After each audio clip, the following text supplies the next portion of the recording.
Bonjour à toutes et à tous et bienvenue sur le plateau de Branché TV. Aujourd'hui, nous nous retrouvons pour le troisième et dernier épisode de la série Prendre soin. Prendre soin est mis en place avec le concours d'Aspro. Aspro est l'association pour la prévention du risque opératoire. Et en particulier, Aspro Jeunes s'intéresse aux jeunes praticiens qui terminent leurs études ou qui sont en train de s'installer.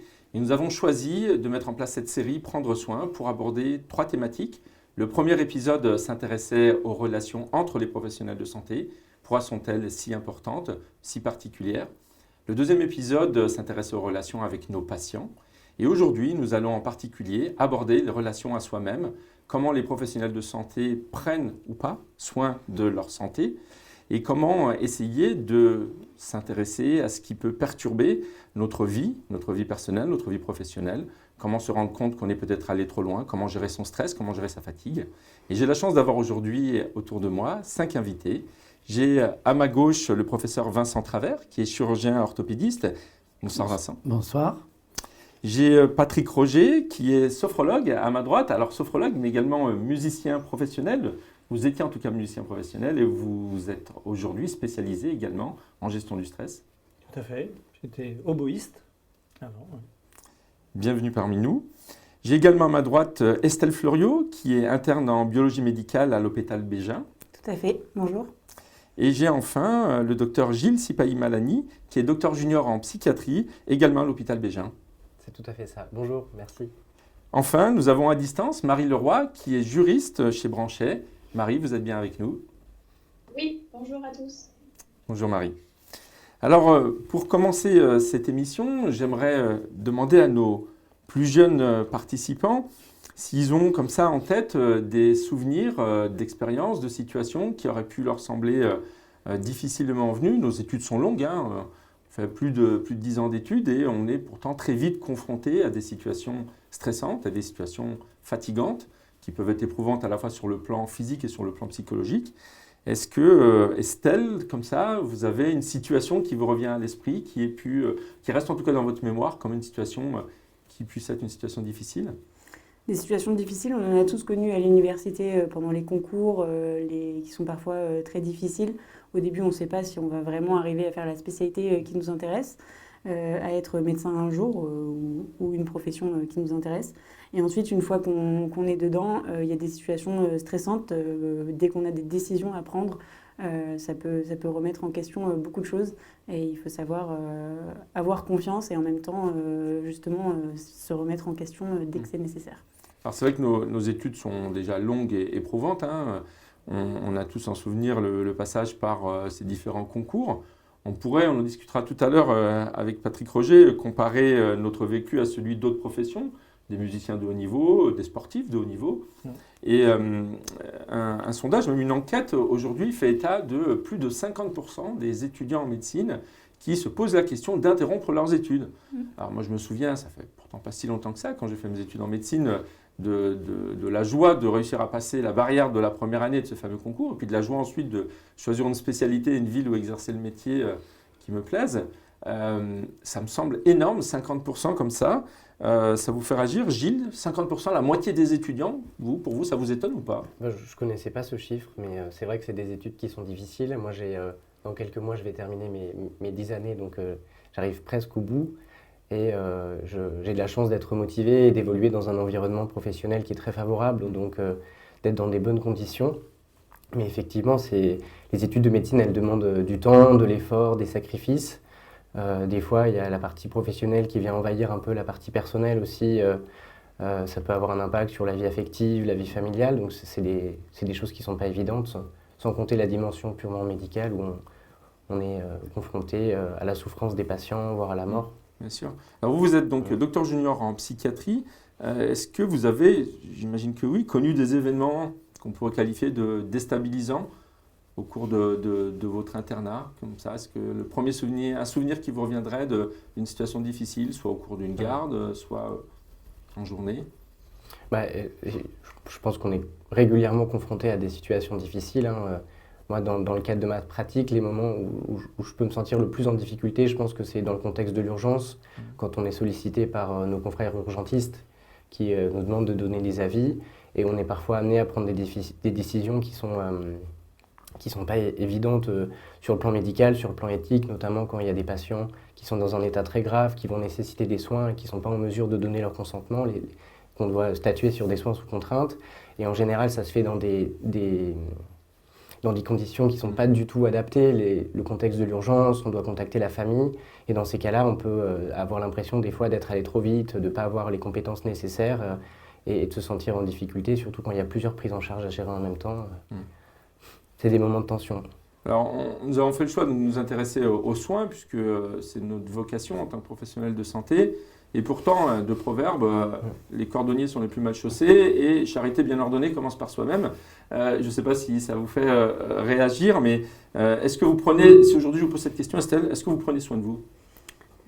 J'aurais tendance à dire que j'essaye d'avoir un peu de temps personnel pour faire du sport, pour voir des amis.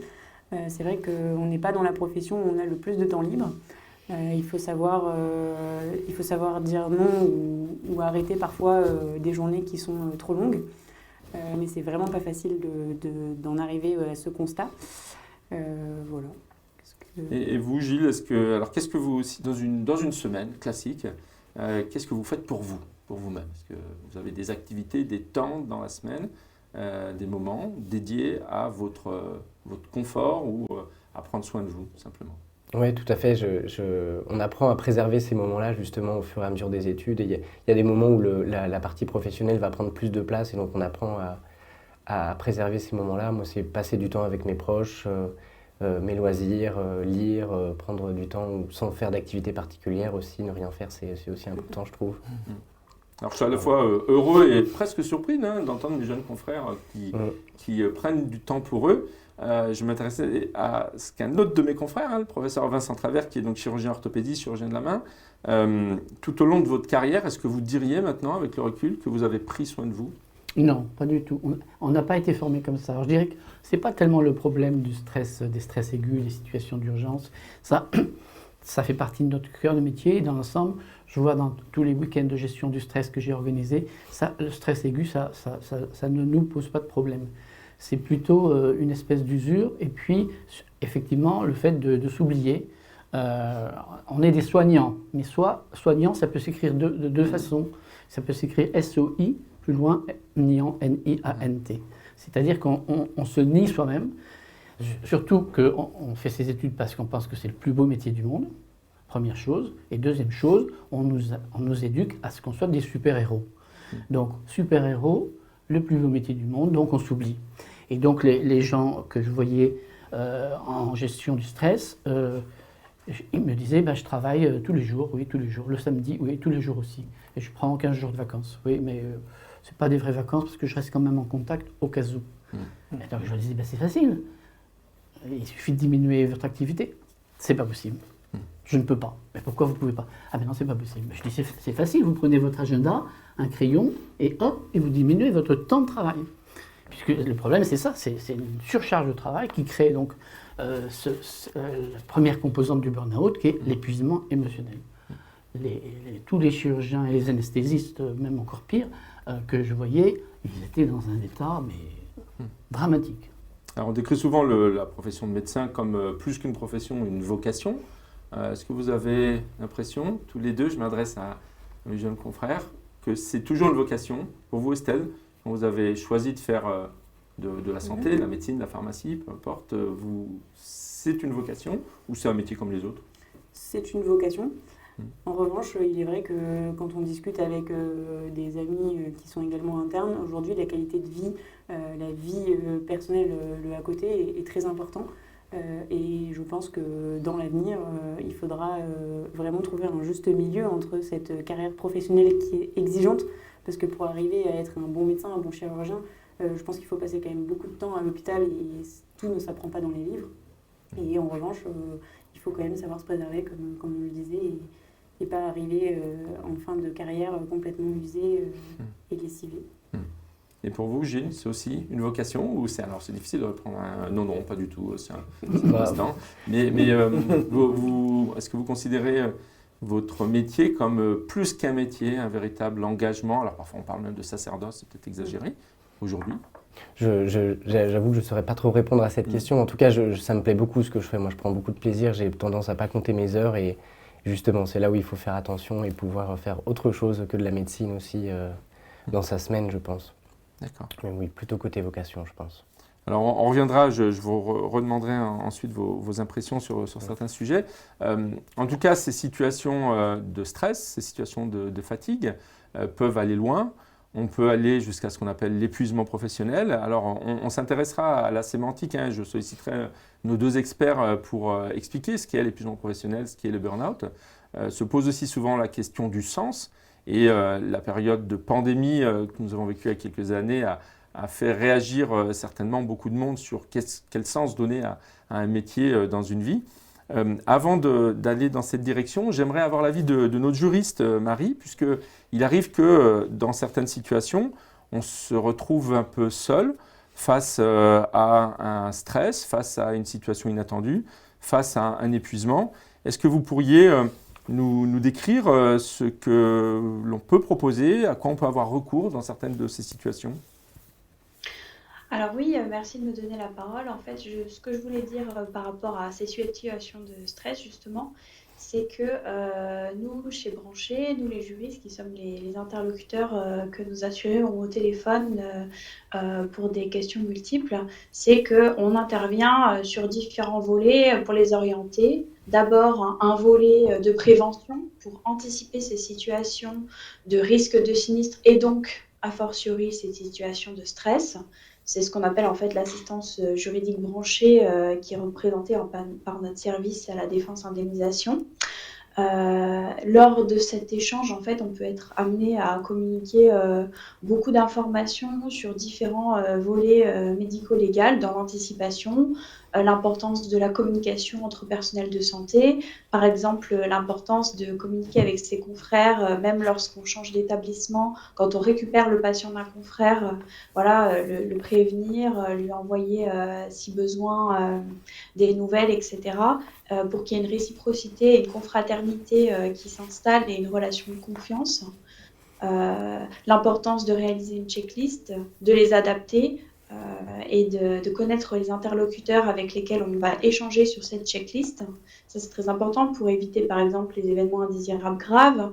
Avoir connaissance et avoir la traçabilité des protocoles internes sur le qui fait quoi. Ça, on le retrouve beaucoup, ce questionnement en expertise, donc c'est très important. Participer au RMM, tracer dans le dossier les informations, la balance bénéfice-risque qui a été mesurée avec le patient, les consignes données.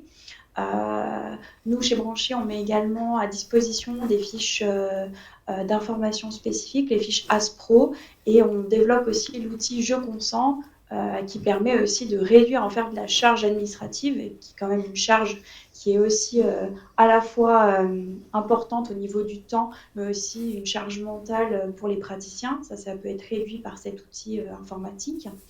Et on rappelle aussi aux praticiens qu'ils ont avec eux l'aide de leurs confrères représentés par l'ordre, et notamment lorsqu'on se retrouve par exemple avec un patient qui est agressif, qui nous place dans une situation où on n'est pas à l'aise, hors situation d'urgence. L'article 47 du Code de déontologie, par exemple, nous permet en fait de ne plus assurer le suivi pourvu qu'il y ait une traçabilité et du fait qu'on arrête de suivre le patient et qu'on l'oriente vers des confrères et qu'on ne le laisse pas seul. Voilà les conditions pour cesser ce suivi. Après, Marie, chez Branché, on est aussi dans l'action. Marie, j'aimerais justement avoir l'avis de Oui. nos spécialistes de gestion du stress sur l'aspect prévention. Parce que vous parlez effectivement de la possibilité d'anticiper les situations de stress. J'imagine que ça s'apprend aussi. Et je voudrais demander à Patrick Roger, donc vous avez une carrière de professionnel de la musique, vous étiez musicien, vous vous êtes spécialisé ensuite dans la formation à la gestion du stress. Est-ce qu'on peut anticiper une situation de stress? Et j'imagine qu'il y a des points communs entre ce que vit un musicien de haut niveau et un professionnel de santé dans une situation difficile. Alors heureusement, ça s'anticipe. Alors c'est sûr que dans une carrière de musicien, nous allons anticiper par des répétitions, c'est-à-dire vraiment faire des gestes professionnels dans des situations plus ou moins faciles et puis de plus en plus difficiles pour arriver à un moment pouvoir par exemple être en direct sur une chaîne de télévision ou en direct à la radio ou faire un enregistrement très précis. Donc tout ça, ça va s'anticiper, évidemment. Après, chacun va être différent, puisqu'il y a des gens qui anticipent très facilement, il y en a pour qui c'est plus difficile, il y en a qui ont du mal à gérer tout simplement leur stress, et ça va être beaucoup plus compliqué pour elles, effectivement, d'être en situation. Je suppose que c'est la même chose donc, pour tous les professionnels de la santé, de pouvoir anticiper les situations, peut-être avec de la prévention aussi, faire de l'analyse de la pratique, par exemple, pour voir les situations qui ont été vécues, pour pouvoir les anticiper à nouveau, peut-être avec d'autres outils. Et puis après, on va dire qu'il y a une sorte de maintien aussi préventif, donc de santé du médecin ou de l'infirmière ou de tous les professionnels de la santé pour être en bonne forme physique. Et c'est vrai que quand j'entends les gardes des fois qui durent des heures et des heures et des heures et des heures, je me pose la question de quelle est la limite de la fatigue pour chacun au niveau concentration, au niveau prise de décision, au niveau tout simplement être capable de réagir d'une manière saine lorsqu'on est dans des situations de très grande fatigue. Donc ça, je pense que c'est aussi, ça peut s'anticiper. Et peut-être ça s'apprend. Je ne sais pas si on peut apprendre à rester 24 heures d'affilée non-stop en très grande forme. En tout cas, chez les musiciens, nous évitons de le faire. Oui. Alors Vincent, vous avez une carrière de chirurgien orthopédiste, chirurgien de la main. Comment est-ce que vous vous organisiez? J'imagine qu'il y avait des situations plus stressantes que d'autres, certaines interventions peut-être plus stressantes que d'autres, je ne sais pas. Comment est-ce que vous faisiez pour anticiper ces situations de stress, pour gérer ces situations de stress? Alors, moi, j'ai jamais été stressé au bloc opératoire. Et si on regarde l'analyse de l'enquête que j'avais faite sur le burn-out chez Branché, avec plus de 1200 réponses, l'endroit où le chirurgien et l'anesthésiste se sentent le mieux, c'est le bloc opératoire. Donc, ça s'apprend, bien sûr. Il faut savoir réagir, il faut savoir anticiper. Mais c'est aussi, comme le musicien, la répétition du geste. Donc là, en termes de prévention, je suis entièrement d'accord avec Marie que le chirurgien, il est plus troublé par le fait d'avoir des procédures qui lui semblent injustifiées et sur lesquelles il va être en partie responsable, soi-disant, parce qu'il n'a pas fait son travail d'information, de compte-rendu opératoire, de checklist et tout ça. Donc là, l'action de Branché en termes de prévention, elle est très très importante parce que le chirurgien, il va être plus troublé par 2-3 procédures injustifiées que par sa gestion en bloc opératoire. C'est pas au bloc opératoire qu'on est stressé, hein. C'est vraiment la consultation, la répétition, la fatigue. Tous les éléments qu'il y a autour et qui vont peut-être polluer c'est ça. L'acte lui-même. Oui. Quand je disais donner un mot sur le stress, les mots qui revenaient, c'était patient, consultation, URSAF, on revenait souvent, l'administratif. L'administratif, ils en peuvent plus. Alors qu'au bloc, ils sont royaux. Et on a appris, ils ont appris à faire face à une situation imprévue. Et ça, c'est même un grand plaisir que d'être dans une situation imprévue, puis de s'en sortir le plus souvent. D'accord. Alors Marie, vous nous avez dit 3 étapes pour la gestion du stress, du burn-out. La prévention, numéro 1. Ensuite l'action. Pour gérer cette situation de stress. Donc, alors je voulais simplement signaler qu'il existe, lorsqu'on travaille avec une personne, avec un praticien qui, semble-t-il, vit une situation difficile, peut-être un état de burn-out ou une situation d'épuisement professionnel, en tout cas de manière plus générale, je dirais, eh bien, on peut nous agir en tant que confrères. Il y a des choses qui existent. Déjà, il y a la discussion avec cette personne. Ça, je vais enfoncer des portes ouvertes et c'est pas du tout le volet juridique. Mais finalement, en discuter et au sein de l'équipe et avec cette personne, voir si elle peut fournir, quand elle revient après une situation d'arrêt, si elle peut fournir un certificat de son psychiatre, par exemple, attestant que tout va bien, qu'il n'y a pas de mise en danger de patient possible, et pour les patients, mais aussi pour le praticien lui-même, s'il se met dans une situation de danger quand il n'est pas suffisamment remis en fait de cette situation mentale difficile. Et ensuite, si c'est un échec dans le dialogue, là, les professionnels de santé qui connaissent ce confrère peuvent tout à fait demander un entretien avec un conseiller ordinal, puisque, en fait, si vous voulez, le Conseil de l'ordre, il a pouvoir pour rendre un rapport. C'est un rapport qui est rendu par 3 experts distincts. Il y en a un qui est nommé par le praticien concerné, et deux autres qui sont nommés différemment. Et en cas d'exercice dangereux de la profession, il peut y avoir une décision de suspension temporaire, totale ou partielle, soumise à des conditions qui peuvent être des conditions de formation ou de soins du praticien concerné. Donc ça, c'est quelque chose qui existe et qui peut être bénéfique en fait pour tout le monde. Donc il faut savoir que c'est un outil. Outre le volet de l'action de Brancher, chez Brancher, on a ce qu'on appelle des coachings qui sont mis en place. Donc, et au cours de ces coachings, sont évoquées des problématiques de soft skills et notamment des problématiques en lien avec la gestion du stress et la gestion de situations conflictuelles. Donc ça, il faut savoir que ça existe. Et aussi, on a un H24 très performant. Et ce H24, il déploie ses outils sur plein d'aspects différents. On a une assistance H24 avec un infectiologue. Donc, vous êtes au bloc et vous avez une situation d'urgence, vous n'arrivez pas à joindre un infectiologue sur place ou vous êtes dans une situation délicate qui fait que vous ne pouvez pas l'appeler. Vous pouvez appeler l'assistance H24 branchée et on vous donnera des conseils pour l'administration d'une antibiothérapie urgente ou d'une antibioprophylaxie. On vous donnera des conseils, moins dans l'urgence, mais sur l'instauration d'une antibiothérapie curative. Et on vous propose aussi un service écrit où l'infectiologue de chez Brancher va, sous un délai de 48 heures, me semble-t-il, par échange de mails, vous permettre une traçabilité de cette prise d'avis que vous pourrez mettre dans votre dossier, ce qui est très important. Alors ça, ce sont Oui. des soutiens, des assistances, je dirais, d'expertise dans des situations où on peut se sentir dépassé. Mais pour soi-même, est-ce qu'il existe une assistance qui nous permette un soutien qu'on pourrait avoir vraiment pour soi en tant qu'individu parce qu'on sent qu'on n'y arrive plus, qu'on est épuisé? Tout à fait, il existe un soutien psychologique. Donc là, c'est pareil, on appelle le H24 et c'est un service qui est une plateforme autonome qui s'appelle la plateforme d'écoute ProConsult. Et là, on est en relation avec des psychologues cliniciens. C'est une conversation qui reste totalement confidentielle et anonyme. Et ces personnes peuvent vous aider à tout moment pour surmonter ce genre de situation et vous aider à prendre soin de vous sur ce volet-là. Voilà, c'est ce qui est prévu et c'est important de ne pas hésiter en fait, parce que c'est quelque chose de complètement opaque. Nous, on ne sait pas qui sont ces interlocuteurs, on n'aura jamais d'échange avec eux. Donc vous pouvez vraiment tout leur dire et leur confier, ils sont là pour ça.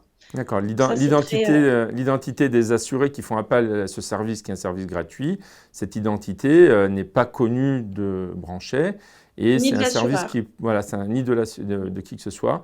Et donc, ça permet à tout professionnel d'avoir cette assistance de façon complètement confidentielle, hein. C'est important de le souligner. Très bien. J'aimerais avoir un peu l'avis de nos experts, Vincent et Patrick, sur d'éventuels outils qui nous permettent de gérer une situation de stress. Alors là, Marie nous a décrit des outils d'assistance proposés par Brancher, mais j'imagine qu'il existe, je ne sais pas s'il faut appeler ça des outils, des techniques, des façons de se préparer. Alors peut-être Patrick en premier lieu, avec des outils qui sont peut-être des outils génériques. Alors un outil générique vraiment basique, c'est la respiration, évidemment, d'être capable de gérer soi-même sa respiration et de pouvoir la calmer pour changer au niveau hormonal ce qui va se passer à l'intérieur de soi. Donc une des respirations les plus connues aujourd'hui, c'est la cohérence cardiaque dont tout le monde parle. Donc c'est assez simple, hein, c'est 5 secondes d'inspire, 5 secondes d'expire. Par contre, ça ne se fait pas sur le moment où ça arrive. Il faut pratiquer ça toute l'année pour que ça devienne un réflexe à l'intérieur de nous que nous allons mettre en place lorsqu'il y a une situation stressante. Et là, ça va faire vraiment tout de suite baisser les niveaux d'adrénaline, de noradrénaline, ça va faire revenir du cortisol, et tout de suite, on va vraiment se sentir mieux. C'est vraiment la première des choses. Après, évidemment, la relaxation, pouvoir relâcher. Hein. De toute manière, il n'y a pas de respiration possible s'il n'y a pas de relâchement. Donc ça veut dire une très bonne connaissance de son schéma corporel, si c'est possible, mais aussi s'habituer à se relaxer assez souvent pour que ça devienne une sorte d'automatisme. Alors moi, j'ai inventé une sorte de système qu'on utilise aussi en sport maintenant, qui est la vérification des paramètres d'équilibre, hein, qui sont très simples. C'est les pieds ancrés au sol, les chevilles souples, les genoux souples, le bassin en équilibre, la présence de la respiration abdominale, le dos bien aligné, épaules, bras, mains détendus, tête en équilibre, mâchoire et langue détendues, les yeux et le bord externe des yeux détendus. S'habituer à faire ça le plus souvent possible pour que le jour où nous avons besoin de nous relaxer, que ça soit un automatisme à l'intérieur de nous. Gilles, Estelle, vous utilisez des techniques de relaxation, de déstress, ou comment vous faites quand vous êtes stressé? Gilles? J'utilise pas particulièrement de méthode. Mm. Moi, c'est plutôt discuter avec mes proches, prendre un temps pour moi, lire, écouter de la musique. Mm. Mais effectivement, je sais que, y a un certain nombre de mes patients que ça aide et il vaut mieux pratiquer en amont pour se préparer le jour J et pour affronter la situation difficile. C'est vrai que vous, en tant que docteur junior en psychiatrie, vous voyez aussi des patients qui peuvent avoir des problèmes d'angoisse, de stress, et donc vous êtes peut-être encore plus sensibilisé à ce sujet-là. Et vous, Estelle, est-ce qu'il y a des situations où vous dites, là, il faut que je me détende, après il y a plein de solutions, alors les exercices de relaxation respiratoire, de cohérence cardiaque? Oui, des exercices de respiration, c'est vrai que ça aide beaucoup. Après, moi, j'essaye de me sortir de la situation stressante et de me dire que de toute façon, j'avancerai pas mieux en étant stressée. J'ai la chance d'avoir une spécialité où il n'y a pas d'urgence à la minute. Je ne suis pas confrontée à des patients qui sont en détresse et qu'il faut prendre en charge directement. Donc finalement, s'extraire de la situation stressante, se calmer et y revenir après. Et de toute façon, on sera forcément plus efficace et plus productif en étant déstressé et à distance. Objectif finalement par rapport à cette situation. Alors il y a des situations où on peut se sentir stressé, angoissé. Il y a d'autres situations où on peut se sentir fatigué, avoir besoin de, je ne sais pas si j'utilise les bons mots, remobiliser son énergie, se redynamiser. Dans ces situations-là, j'imagine qu'il y a également des outils ou des exercices qu'on peut faire pour... Alors, on peut revenir à la respiration, puisque la respiration peut être utilisée aussi bien pour se relaxer que pour se dynamiser. Donc là, on va plutôt inverser la respiration. Alors, on ne va pas faire 5-5, mais on va pouvoir faire, par exemple, des inspires très rapides et des expires très rapides, donc pour vraiment faire revenir tout de suite de la dynamisation à l'intérieur de nous. Après, on peut utiliser des techniques qu'on utilise dans les arts martiaux, comme la dynamisation, le fait de se frotter de partout pour vraiment faire revenir l'énergie. Et puis après, moi j'aime bien utiliser les outils de Qigong, donc une pratique chinoise plurimillénaire qui va permettre justement de redynamiser le corps de manière complète et de se retrouver, je ne vais pas dire comme si on est frais comme un gardon à 8h du matin, mais en tout cas de remettre un peu les pendules à zéro. Alors Vincent, une des difficultés de nos métiers, chirurgien, anesthésiste, psychiatre, biologiste, c'est que notre besoin en énergie et notre activité n'est pas linéaire. Quand on fait une garde de 24 heures, alors, je pense qu'on serait tous d'accord pour dire aujourd'hui que 24 heures c'est trop. En tout cas, quand on travaille plusieurs heures à la suite, il y a des moments où il y a besoin d'être très concentré, qui vont demander beaucoup d'énergie. Il y a d'autres moments où on a peut-être la possibilité d'être un petit peu plus détendu. Comment est-ce que vous avez fait tout au long de votre carrière pour essayer d'optimiser ces temps pour, dès qu'on a la possibilité, récupérer, se détendre, et au contraire, quand il y a besoin d'être très concentré, avoir le maximum d'énergie dispo? Oui, alors c'est vrai que le travail sur la respiration est important, que ce soit au bloc opératoire, si je suis dans une situation imprévue, je me pose, je respire. Souvent, ce que j'aime, c'est je range ma table, voilà, et puis après, je vais dans l'action. Mais encore une fois, de ce que je vois sur tous les week-ends de gestion du stress qu'on fait depuis des années, c'est vraiment le stress chronique qui est issu, on a parlé du premier aspect qui est l'aspect épuisement émotionnel. Alors cet épuisement émotionnel va entraîner une forme d'indifférence, de dépersonnalisation.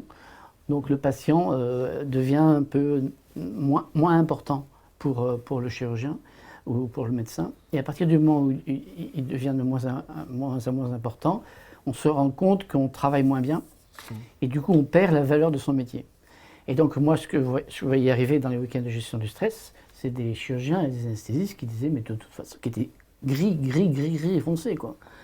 Alors qu'on a le plus beau métier du monde. Et qui disaient, mais de toute façon, les patients, c'est tous des cons, l'administration, c'est tous des cons, et ma vie, c'est de la merde.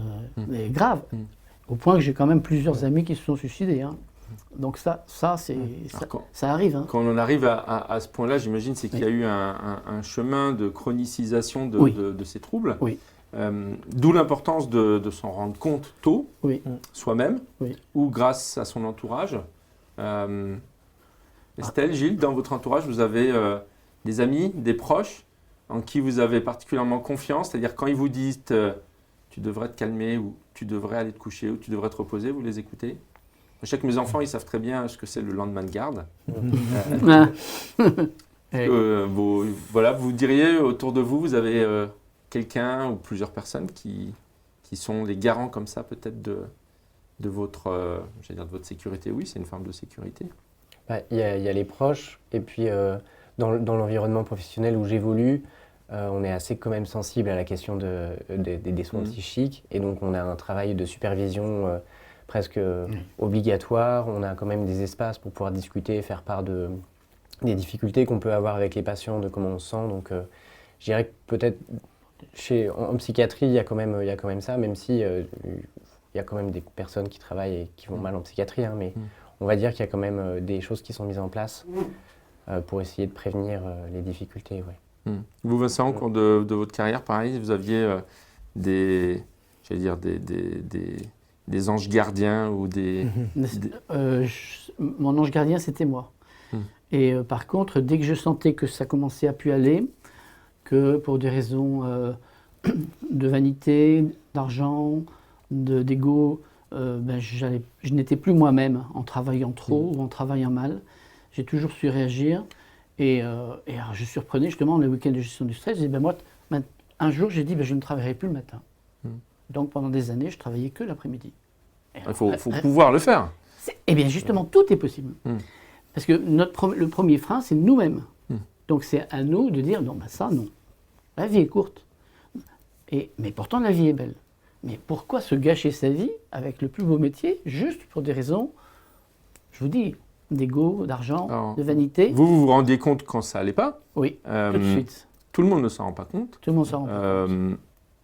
Est-ce que vous deux, alors je reviens souvent à nos jeunes collègues, Estelle, vous, il y a des éléments qui vous font dire, là ça ne va pas, je ne sais pas, quand vous devenez, je prends des exemples qui viennent un peu de mon expérience personnelle, quand vous devenez soit désagréable, soit quand vous perdez le sens de l'humour, soit des signes plus physiques, hein, votre fréquence cardiaque dépasse les 75 par minute, je ne sais pas. Est-ce qu'il y a des signes chez vous que vous connaissez comme étant des signes, des indicateurs de « il va falloir que je calme le jeu ». Je pense qu'on en a parlé tout à l'heure, perte de motivation, plus envie de se réveiller le matin pour aller au travail. Ça ne m'est pas arrivé souvent, mais c'est vrai que des fois, le réveil est un peu dur. Et au début, on se dit je suis juste fatiguée. Et en fait, en réfléchissant, on se dit ok, c'est peut-être que j'ai besoin d'un temps de repos plus grand que juste une nuit finalement, ou un week-end. Après, c'est pas toujours facile d'écouter les signes, qu'ils soient physiques ou que ce soit une discussion avec quelqu'un qui dit t'as l'air fatigué. Voilà, il faut accepter de dire ok, je suis fatigué, stop, je prends des vacances. C'est pas normal ça, Gilles, de parfois en avoir marre? Et comment faire la différence entre ce matin, je serais bien resté au lit, et puis ce matin, j'en ai vraiment pas envie et ça doit m'alerter? Alors, quelque chose de très important, je pense, c'est au niveau des émotions. Quelqu'un qui gère ses besoins toute l'année d'une manière correcte aura normalement des émotions positives. Quelqu'un qui ne va pas prendre soin de ses besoins, généralement, va se retrouver avec des émotions, on va dire, désagréables, pour ne pas dire négatives, mais désagréables en tout cas. Je sais que par exemple, dans le domaine, je vais faire la comparaison pour le coup avec les musiciens, dans le domaine de la musique, si vous êtes en sécurité chez vous, vous êtes en sécurité avec votre instrument, si vous êtes en sécurité avec votre pratique, si vous êtes en sécurité de manière affective et financière, peut-être que quand vous arrivez sur scène, c'est assez facile de se sentir en sécurité. Maintenant, si vous avez des problèmes de couple, vous allez vous faire foutre dehors de votre maison, vous avez un instrument qui ne marche pas très bien, vous n'avez pas eu le temps de pratiquer parce que votre gamin il a braillé toute la nuit, eh bien peut-être que c'est vraiment difficile de se retrouver en sécurité sur scène. Et donc, si je me retrouvais dans le bloc opératoire, ça serait certainement la même chose. D'où l'importance de vraiment prendre conscience des besoins que nous avons au fur et à mesure qu'ils arrivent, et évidemment de les satisfaire.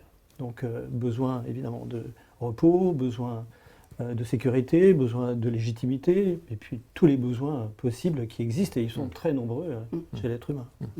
Dans notre étude sur le stress, j'avais essayé de trouver des corrélations avec des signes physiques ou des émotions et le niveau de stress. Et il y avait de très bons indicateurs. Le premier, c'est impossibilité de déconnecter en rentrant chez soi. Si vous n'êtes pas capable, en rentrant chez vous, d'oublier votre métier et que vous ressassez tout ça, bah C'est pas juste qu'on est travailleur. c'est pas bien parti. C'est pas bien parti. Et il y avait des signes physiques qui étaient mal de dos, mal de tête, plus la consommation un peu excessive d'alcool le soir, de tabac ou d'autres produits. Ça, c'est des très bons indicateurs qui étaient corrélés avec un niveau de stress élevé. Alors justement, si on s'intéresse un peu si on prend soin de soi, la première des choses à faire, ce sont les besoins physiologiques. Alors pour être très simple, on va dire il y a le sommeil, il y a l'alimentation, il y a l'activité physique. Si on s'intéresse assez rapidement, L'hydratation. l'hydratation. L'hydratation n'est pas bien L'hydratation respectée dans la plupart des personnes. Donc si on les prend un par un, bah, par exemple, voilà, alimentation, hydratation. Gilles, vous mangez bien tous les jours, vous buvez suffisamment. Oui, oui, oui. Faites attention à ça. En tout cas, vous êtes conscient de l'importance de ce facteur-là. Oui. D'accord. En général, c'est la première chose qui passe à la trappe. Hein. Quand on est au bloc opératoire, pendant un moment, on Oui. dit « Ah tiens, je ne suis pas allé aux toilettes aujourd'hui. Ah bah oui, mais j'ai pas bu aujourd'hui. » Et bah oui, parce que ça passe après, parce qu'on n'a pas le temps. On dit qu'on n'a pas le temps. Donc sur l'alimentation, sur l'hydratation, c'est pourtant un besoin essentiel et basique. Est-ce qu'il y aurait des petits trucs, des façons de faire? Alors on voit de plus en plus de collègues qui viennent au travail avec leurs petites bouteilles, leurs gourdes, leurs mugs. C'est plutôt bien, ça, je pense. Ouais. Pour moi, ça me paraît vraiment essentiel d'abord d'avoir un niveau de glycémie. Je suppose que je m'adresse à des spécialistes qui connaissent le niveau de glycémie pour que ça ne fasse pas des hauts et des bas toute la journée. Sinon, évidemment, il y aura des différences de réaction. Et le stress peut arriver vraiment quand on est en hypoglycémie, on va être beaucoup moins efficace. L'eau est vraiment indispensable à tous les niveaux, et en particulier au niveau des neurones. Donc, comment faire si les neurones ne sont pas correctement hydratés? Dans la musique, c'est pareil. Quand je vais préparer quelqu'un pour un concours international ou un concours d'orchestre, je vais vraiment faire très attention. Il n'aura pas le droit de boire de café ou de Red Bull. Il boira que de l'eau tiède, d'ailleurs comme les grands sportifs. Et il aura une alimentation plutôt méditerranéenne, si possible. D'accord, donc ça c'est le premier conseil qui est du bon sens, mais c'est l'hygiène de vie, l'alimentation, sport, l'activité physique, le sport. Oui. Alors l'activité physique, on entend souvent, oui, mais je ne peux pas faire du sport, je finis à 20h, je suis trop fatigué pour faire du sport. Ça fatigue de faire du sport? Normalement, ça devrait être l'inverse, puisque le sport va nettoyer nos émonctoires, donc on devrait se sentir en meilleure forme. Hein, donc, pour moi, l'activité physique, finalement, est une aide physiologique à la gestion d'un temps de travail qui peut être trop important. Oui. Et réussir à avoir une activité physique, même si elle occupe qu'un temps raisonnable dans une journée ou dans une semaine, ça peut permettre justement de se sentir moins fatigué. Et en termes de décharge émotionnelle aussi, ça permet d'évacuer des émotions désagréables à travers l'activité physique. D'accord, donc quand on n'a plus le temps de faire l'activité physique qu'on faisait avant, quand on n'a plus le temps de boire ou de manger, enfin je dis plus le temps, c'est un mauvais alibi, quand on se rend compte qu'on ne fait plus l'activité physique qu'on faisait avant, quand on se rend compte qu'on ne se pose plus pour prendre les repas, qu'on mange à n'importe quelle heure, ça doit être des signes d'alerte. Oui, plus les sommeils décalés, sommeil trop court, pas de jours de repos, pas de vacances une fois dans l'année. D'accord. Pour moi, ce sont des signaux vraiment très très importants. Donc le sommeil, le repos. Oui. Estelle, vous considérez que vous dormez assez? Non. non, le sommeil c'est très très important. Et on se rend compte d'ailleurs quand les nuits sont trop courtes de façon trop fréquente qu'on n'est plus la même personne, ça c'est sûr. D'accord. Vous, Gilles? Oui, je pense que c'est ce qui est le plus dur à préserver, le sommeil.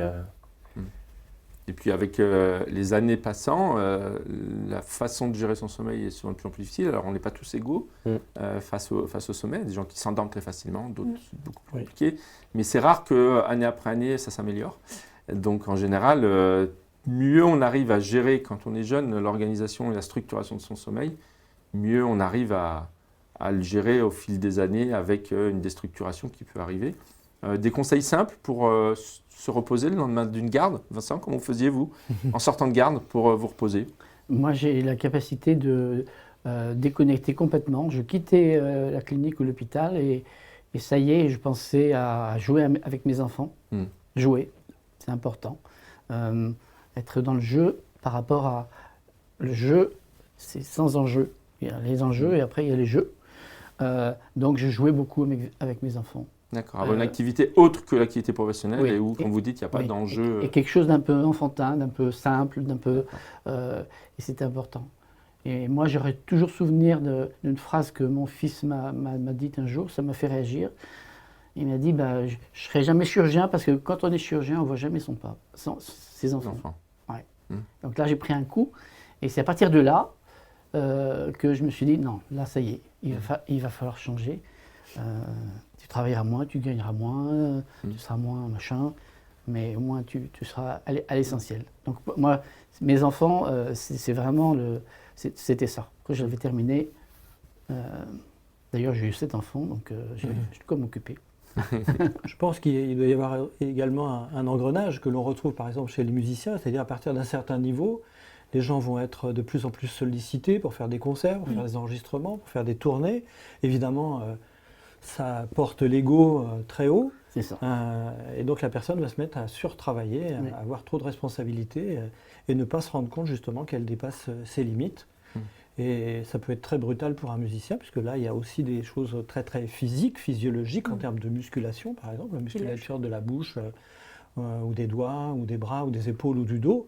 Et on peut voir de temps en temps des musiciens qui disparaissent de la scène, tout simplement parce qu'ils sont brûlés. Voilà, le burn-out est vraiment le terme. Voilà.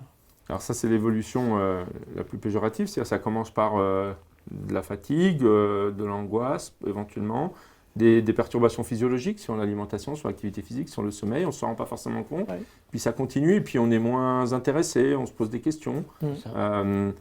Les patients nous peut-être moins au mauvais sens du terme, c'est-à-dire que ça a moins d'importance. Et puis ça peut arriver à véritablement une situation où on a une perte complète de sens. Alors c'est quoi cette perte de sens, enfin, comment la décrire? La perte de sens, généralement, elle arrive par la fatigue, c'est-à-dire on n'a plus l'envie, plus de motivation, donc il y a de la procrastination qui va s'installer. Et là, après, je pense qu'on peut rentrer dans un cycle vraiment très très mauvais au niveau psychologique.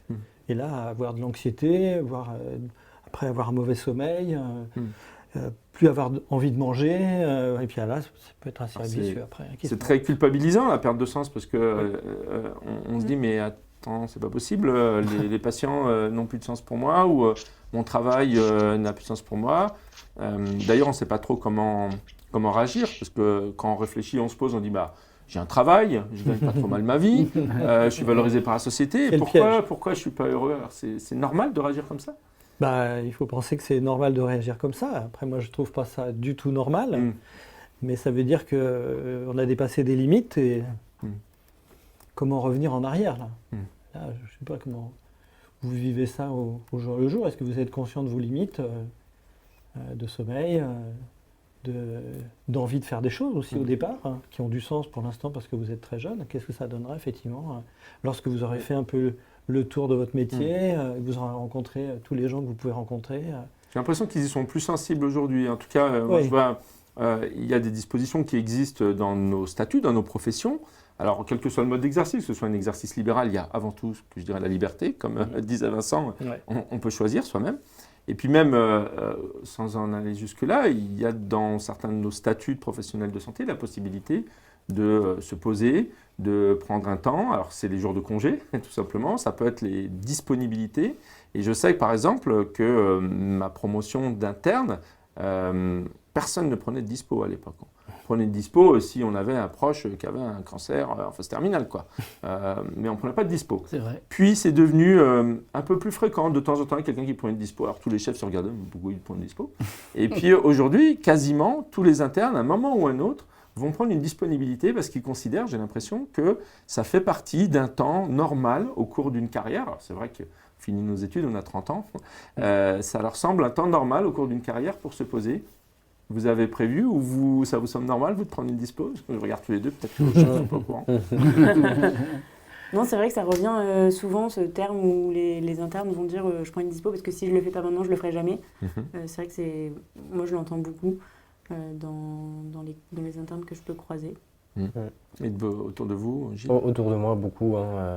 Moi, personnellement, non. Mais c'est vrai que ça a tendance à se démocratiser, j'ai l'impression. Que ça s'articule avec un projet humanitaire ou un projet de recherche ou un projet familial aussi, d'ailleurs. Quelle que soit la raison, Ouais. ce besoin à un moment de sa vie, et encore une fois, quand on finit ses études à 30 ans, c'est pas un gros mot que de dire qu'on a besoin de faire autre chose. Avoir 6 mois pour retrouver de l'énergie ou de la motivation sans pourtant renier l'intérêt qu'on a pour son métier, c'est quelque chose d'intéressant. Il y a d'autres situations où on se dit, mais je ne peux pas m'arrêter. J'ai des enfants alors je mets des guillemets, j'ai des enfants qui font des études, ça me coûte de l'argent, ou j'ai des associés qui vont se retrouver tout seuls, ou j'ai des patients qui vont plus être suivis. Alors, je vais demander à Marie de nous dire qu'est-ce qu'on peut faire ou qu'est-ce que Branchet peut proposer d'ailleurs en termes de prévoyance, parce que quand on a besoin de s'arrêter, souvent on s'arrête trop tard ou de façon forcée. Et à ce moment-là, c'est le moment où il est intéressant d'avoir une couverture qui nous permette justement de faire face à cette situation imprévue.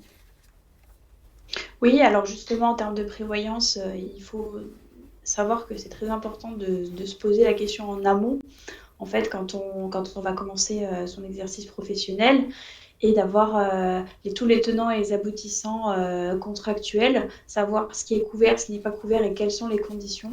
Ça, c'est vraiment essentiel parce que quand on va être dans la situation, voilà, et ce ne sera pas temps de s'interroger sur la manière dont on est couvert. Donc, par exemple, chez Branchet, donc, en cas d'incapacité d'exercer temporaire ou définitive, la prévoyance prend le relais. Et je vais donner l'exemple que je connais, c'est-à-dire l'exemple du burn-out, où, par exemple, le contrat Branchet, contrairement à d'autres prévoyances, n'exige pas pour la prise en charge des arrêts burn-out l'hospitalisation dans un centre spécialisé, ce qui n'est pas du tout le cas dans d'autres prévoyances qui exigent donc qu'il y ait par exemple un certain temps d'hospitalisation dans des établissements psychiatriques ou autres pour pouvoir commencer à jouer. De la même manière, on n'a pas de limite de durée de la couverture pour cet arrêt burn-out, alors que dans de nombreux contrats de prévoyance hors branché, on a une limite de 365 jours en fait. Et du moment où on a atteint ce plafond, on n'est plus couvert. Donc ça, c'est aussi une sécurité qui peut permettre peut-être, j'imagine, aux professionnels de se dire, bon, si vraiment ça ne va pas, je m'arrête et je serai... financièrement, ça ne sera pas un gouffre. Si vous voulez. Et ça, la sécurité financière, je pense, quand on fait ce type de métier, quand on a une famille, quand on a des associés, quand on a un crédit immobilier, c'est essentiel. Et bon, il n'y a pas que la profession de médecin qui est concernée par cela, mais a fortiori, chez les professionnels de santé, c'est particulièrement vrai. Et en fait, il faut savoir qu'il y a des contrats qui considèrent que le burn-out, c'est une pathologie comme n'importe quelle autre, ce qui n'est pas le cas de tous les contrats. Et chez Branchet, nous, on considère que c'est une pathologie comme une autre et qu'il faut donc la couvrir au mieux possible. Et si vous avez des questions d'ailleurs par rapport à la prévention, je me permets de donner le contact de Caroline Doro qui vous renseignera dans le détail sur les tenants et les aboutissants du contrat prévoyance Branchet. Vous pouvez lui envoyer un mail sur caroline.doro doro@branchet.fr et elle sera ravie de vous renseigner, j'en suis sûre. Et pour rebondir un petit peu par rapport aux techniques qui sont utilisées lorsqu'on se sent dans une situation de stress, c'est vrai que j'ai trouvé que c'était très intéressant parce que moi-même, j'ai utilisé une technique de sophrologie, de visualisation quand j'ai été confrontée à certaines situations de stress. Par exemple, dans ma vie professionnelle antérieure, j'étais avocat, donc j'avais à plaider. Et c'est vrai que les premières plaidoiries, elles sont éprouvantes. On a l'impression, on a un trac pas possible. Et ces exercices de visualisation et de respiration, ils m'ont vraiment aidée. Et à pas tout de suite arriver à l'estrade avec le statut d'étiquette de l'imposteur et la voix qui tremble. Voilà. Merci beaucoup, Marie. Alors, c'est vrai qu'on a longtemps considéré comme péjoratif le fait de d'avouer, j'utilise encore un terme péjoratif, avouer comme si c'était quelque chose de coupable, être fatigué, en avoir marre, ne plus être intéressé. Est-ce que vous avez l'impression, tout ce temps que vous êtes, que socialement ça change, qu'aujourd'hui, en 2024, dans le monde de la santé, ce n'est plus forcément stigmatisant que de dire qu'on est fatigué. Commencer par les plus jeunes. Gilles, est-ce qu'aujourd'hui, vous pouvez dire à vos collègues ou à vos chefs que vous êtes fatigué sans qu'ils pensent que vous êtes forcément un feignant? Oui, la réponse est oui. Je peux faire part de mes difficultés à mes collègues. Maintenant, je ne pense pas que ce soit le cas partout et que ce soit encore quelque chose de très répandu. Mais oui, je peux. Estelle, dire que vous allez partir en vacances ou que vous revenez de vacances, c'est pas mal? Non, oui, je peux aussi également. C'est pas un problème, mais effectivement, je pense qu'il y a des endroits où c'est pas forcément encore complètement simple, lisse, et je sais pas ce qu'il faudrait faire pour que ça change, mais... J'ai l'impression que ça change un peu, je sais pas, Patrick, si vous avez Moi, l'impression... je pense que ça change même beaucoup. Il y a vraiment une prise de conscience des valeurs qui arrive, je suppose, déjà dans votre génération, mais même dans la mienne, où les gens se disent le monde peut être différent, nous pouvons faire autrement, et nous allons nous en donner les moyens. Oui. Et charité bien ordonnée commence par soi-même, effectivement. Et je me suis toujours posé la question du rapport au temps quand on est dans une profession médicale, parce qu'évidemment, on parle de patients. Ça veut dire que si les patients sont patients, ça veut dire que la gestion du temps des médecins n'est pas prioritaire. Donc peut-être, j'aimerais bien un jour ne plus être appelé un patient, pas un client non plus, mais c'est intéressant. Un autre terme. C'est intéressant ce que vous dites, parce que lorsqu'on a fait notre épisode sur les relations avec nos patients, justement, nous avions des représentants d'associations de patients qui trouvaient que le terme de patient n'était pas du tout satisfaisant, parce qu'ils ne tenaient pas compte de l'action qu'ils voulaient avoir au cours de leur processus de soins, de leur participation active, et on réfléchissait à une autre dénomination, certainement pas client, bien évidemment, que le terme de patient. Tout à l'heure, je parlais de Qigong. Le Qigong est une des pratiques qui fait partie de la médecine chinoise.